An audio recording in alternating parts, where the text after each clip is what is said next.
Good morning. Welcome to perhaps the world's most famous address, although there's somewhere in Pennsylvania Avenue that may rival, I don't know. It's kind of it's been sort of a 2-year journey to get here. I always knew that self-build had masses more potential.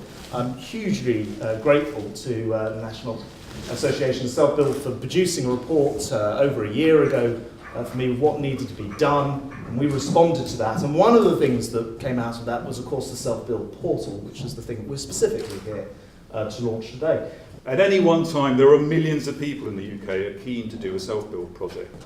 53% of the population would like to build their own home at some stage in their life. And the TV programmes that many of the guys in here present, they're viewed by millions of people. The demand is phenomenal. The problem is that although there's this huge demand, only about 14,000 homes are actually delivered every year. The rest of the people sort of give up, really, usually at the exploratory stages, because the whole process can seem very, very daunting. So the website looks at all of those variables, and it enables a would-be self-builder to figure out the right solution for them to fit the budget that they've got available.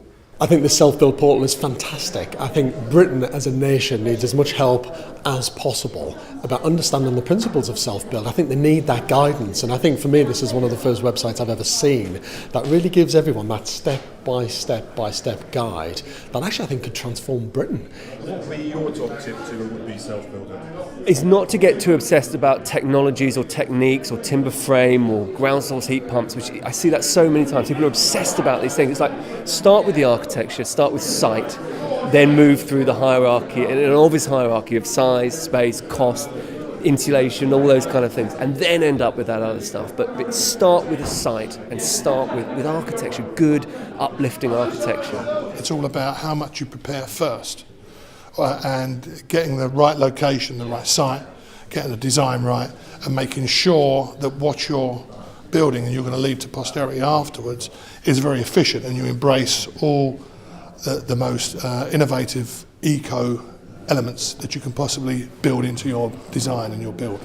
I mean, until now, self-build in the UK has been it's been DIY. It's been people going out and trying to find the money and trying to find the staff and trying to find the land. And when you think about it, everything people do in all the programs I make, it looks very amateur. Really, it's not a professionally run, it's not an organised business. There's no network of self-builders, there's no network of support. And so to have that would be, put me out of business, of course. I'd have no stories to tell because it would become commonplace. But it would be wonderful to think that everybody could have access to this information and support. I think that's fundamental.